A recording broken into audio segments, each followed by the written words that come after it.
Welcome to Nay. Do it. Channel Everyone. Okay, deep breath, everyone. Today's topic is a lot.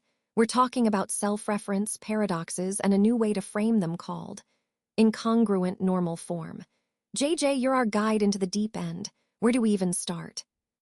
Thank you, Isabel. Let's start with a classic, the liar paradox. This sentence is false. It's a simple statement, but it creates a logical whirlpool. If it's true, then it must be false. If it's false, then it must be true. It's a semantic deadlock. Right, and for decades the approach has been to treat these as pathological, exceptions to the rules, to quarantine them. But this new INF framework asks a different question.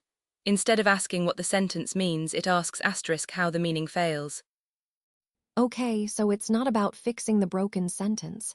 It's about studying the break itself, like a doctor looking at an X-ray of the fracture. Precisely.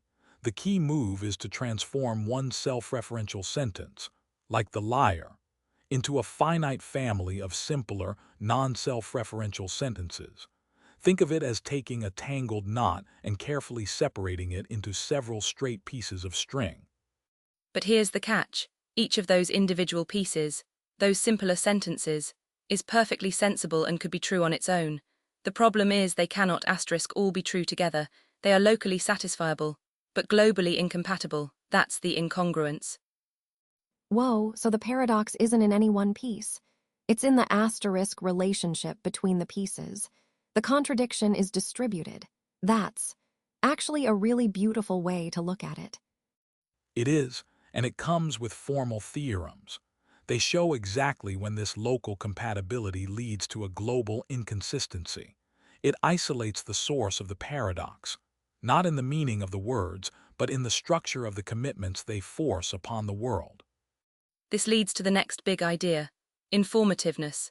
In logic, a complete theory is one that has an answer for everything. It leaves no statement undecided. But the paper argues that completeness actually destroys asterisk informativeness. If you already know everything a theory says about the world, it can't tell you anything new. Wait, run that by me again. How can knowing more make something less asterisk informative? Think of a weather forecast, Isabel. If my forecast is complete and says, it will definitely rain at 3:07 p.m. tomorrow, that's very determinate. But if I'm wrong, it's completely useless. Now, a forecast that says, there's a 60% chance of rain in the afternoon is incomplete. It doesn't decide the matter, but it's more informative because it distinguishes between many possible weather futures. It tells you something about the state of the atmosphere. Exactly, and incongruence, that clash of local truths, is a structural engine for this kind of informativeness. It forces the system to asterisk not collapse into one single, simple story. The tension between the possible truths, that's where the information lives. So paradox or incongruence isn't a bug. It's almost a feature. It's what keeps semantic systems alive and informative. In a formal sense, yes. The paper proves that any consistent theory that is incomplete, which is most interesting theories, will contain these finite incongruent families. They are the shadows of the paths not taken, the other possible worlds the theory allows. And then they take it a step further, into quantitative semantics. They model semantic commitments as, think of them like on-off switches for truth. And they define a semantic energy based on how many switches a statement tries to control. Semantic energy. I'm getting sci-fi vibes. It's a measure of complexity. The main result is a kind of uncertainty principle.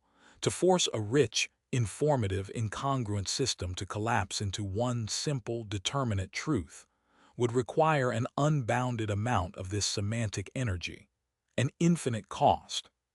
The takeaway is structural. Self-reference and paradox aren't just oddities. They are extreme examples of a fundamental feature. That meaning often resides in a network of incompatible possibilities, not in a single point, and that tension is what allows language to be powerful and informative. So from the liar paradox to a whole new normal form. This is about mapping the architecture of meaning itself, finding the beams and the tensions that hold it up, or make it wobble. That is profoundly cool. It provides a new lens, one that sees structure where we once saw only problems. And maybe a more honest lens for looking at AI systems that deal with language. They aren't dealing with neat, complete truths, but with these networks of incongruent commitments. Mind officially blown. Thank you both, JJ Jiyoung, for climbing that ladder with me, and thank you all * for watching. Until next time. Thank you. Thank you.